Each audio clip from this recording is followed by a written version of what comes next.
Hello guys, আজকে আমি বানাচ্ছি কারি। তো ফার্স্টে আমি ভালোভাবে পেঁয়াজগুলোকে স্লাইস করে নিয়েছি, দেন একটু লবণ দিয়ে ওটাকে ভালো করে মেখে রেখে দিচ্ছি যাতে জলটা ছেড়ে দেয়। তারপরে আমি ওখানে ধনে, হলুদ আর বেসন ভালো করে দিয়ে ওটাকে বিনা জলে মেখে নিয়েছি। দেন তেল গরম করে কড়াইয়ে ওগুলোকে ভেজে নিয়েছি।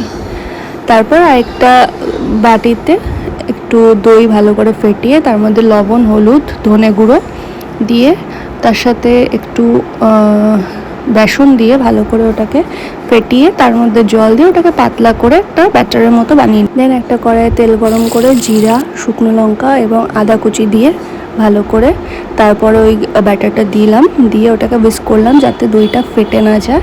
আর দইটা অনেকক্ষণ ধরে ফোটাতে হবে, আর ফুটিয়ে তার মধ্যে বড়াগুলো দিয়ে ভালো করে ঘন করে নিলাম। তারপর একটা কড়াইয়ের মধ্যে একটু ঘি গরম করে শুকনো লঙ্কা আর কাশ্মীরি লঙ্কা গুঁড়ো দিয়ে ওটাকে ভালো করে গরম করে ওটাকে আমি ওই কারির মধ্যে ঢেলে দিলাম। ব্যাস, তাহলেই কারি রেডি।